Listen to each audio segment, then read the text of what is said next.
Halo Malaysia, terima kasih kerana sudah menonton video ini. Sebelum kita bermula, sila pertimbangkan untuk tekan butang subscribe, like dan share. Berita perkembangan politik semasa dalam negara, perkembangan negara dan semuanya ada di dalam channel ini. Terima kasih kerana sudah menonton. Hello, salam sejahtera seluruh rakyat Malaysia. Selamat petang tuan-tuan dan puan-puan. Berita hari ini dipetik daripada Malaysia Kini.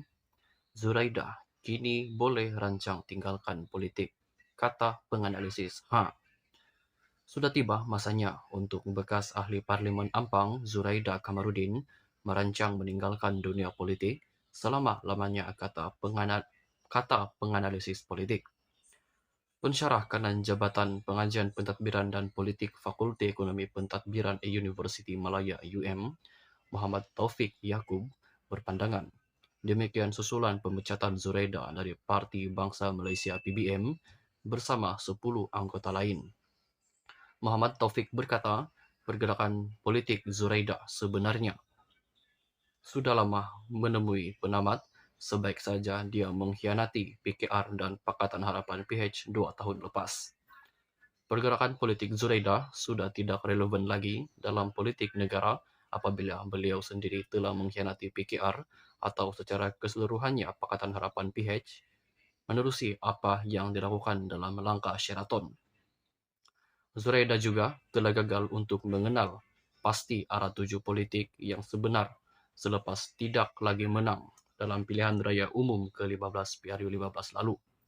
Jadi, bagi saya, tak perlulah Zuraida pada masa ini sama ada untuk menyertai mana-mana parti politik untuk meningkatkan semula kredibiliti beliau ataupun keyakinan maupun kepercayaan rakyat kepada beliau kerana ia disebabkan faktor kepercayaan, keyakinan yang sudah hilang dalam kalangan rakyat kepada beliau, katanya kepada Malaysia Kini. Muhammad Taufik berkata demikian mengulas masa depan politik Zuraida selepas dipecat PBM. PBM semalam memutuskan untuk memecat serta merta Zuraida yang dikatakan bakal presiden parti di tengah-tengah pertikaian kepimpinan dengan presiden pengasas PBM Larry Seng. Pemecatan itu dibuat atas alasan Zuraida dan sekutunya tidak menjawab surat tunjuk sebab yang dikeluarkan kepada mereka pada 19 Disember. Sementara itu, Taufik juga tidak melihat masa depan Zuraida bersama parti lain kerana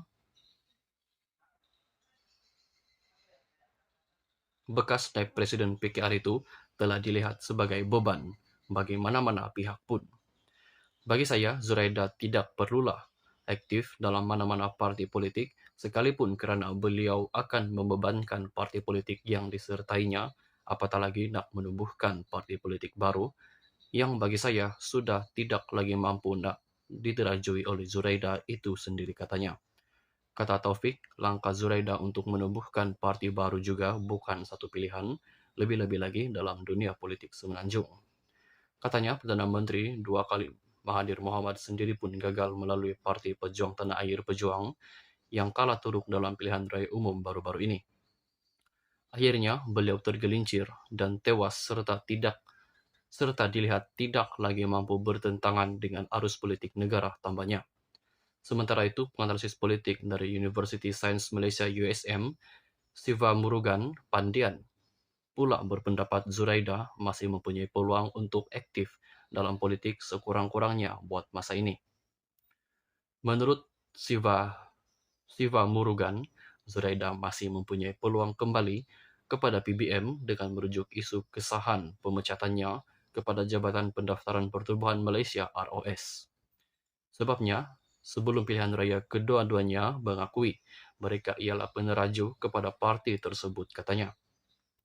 Selain itu, katanya, dia juga masih boleh bergerak melalui platform NGO Muafakat Nasional MN, pimpinan bekas pemimpin UMNO Anwar Musa, seperti kecenderungan awal yang ditunjukkannya. Yang ketiga, jika beliau tidak mahu dilihat di dalam MN yang dianggap sebagai badan bukan kerajaan, maka perlulah membina parti politik baru untuk membolehkan beliau kekal aktif dalam politik, katanya. Bagaimanapun, Siva Murugan berpandangan ketiga-tiga pilihan itu juga agak sukar baginya. Begitu juga dengan pembentukan partai baru, walaupun diakui dia masih mempunyai sokongan penyokong tegarnya, walaupun angkanya tidak besar. Betul, beliau hilang deposit dan tewas pilihan raya yang lepas, tetapi beliau juga ada penyokong yang setia kepada beliau, jadi dengan membuka parti sendiri, barangkali ada pengikutnya. Tetapi untuk menjadi parti, arus perdana mungkin sukar buat masa ini. Mungkin boleh menjadi parti-parti kecil yang berselerak sekarang ini katanya. Tambah Siva Murugan, Zuraida juga dinasihatkan untuk tidak menyertai mana-mana pilihan raya negeri (PRN) yang akan diadakan kelak buat masa ini. Apapun pilihan raya yang dipilihnya, apapun pilihan yang dipilihnya, maafkan saya, kata Siva Murugan, pilihan raya negeri yang akan datang bukanlah medan untuk Zuraida. Buat masa ini, beliau harus lebih memikirkan mengukuhkan kedudukan beliau daripada bertanding dan juga berhadapan dengan dilema yang sama. Sebab pilihan raya baru selesai dan dia juga dilabel dengan pelbagai nama. Mungkin beliau perlu membersihkan dulu imejnya supaya lebih jelas kedudukan beliau dan tidak berhadapan dengan situasi yang sama sebagainya yang dihadapi beberapa pemimpin lain katanya. Pilihan Raya Umum PRU ke-15 November lalu, Zuraida sebagai penyandang kerusi Ampang gagal mempertahankan kerusinya dengan bertanding atas tiket BBM. Malah Zuraida hilang deposit apabila hanya meraih 4.589 undi, merosot hampir 90%. Pada PRU ke-14 lalu, Zuraida, yang merupakan naib presiden PKR ketika itu memenangi kerusi tersebut dengan majoriti 41.956 undi dalam saingan 4 penjuru yaitu bersama BN, PAS, Parti Rakyat Malaysia PRM. Zuraida dilantik ke dalam Kabinet Mahathir selepas Kerajaan Pakatan Harapan PH menumbangkan Barisan Nasional BN pada 9 Mei 2018. Bagaimanapun, dia dipecat daripada PKR bersama bekas timbalan Presiden Azmin Ali selepas menyertai Muhyiddin Yassin menerusi langkah Sheraton dan menyertai Bersatu. Zuraida kemudian keluar Bersatu dan menyertai PBM, Parti Bersatu Malaysia (PBM) pada Mei lalu. Sekian saja perkongsian berita untuk hari ini. Kita jumpa lagi di video yang seterusnya. Stay safe, stay healthy. Bye-bye.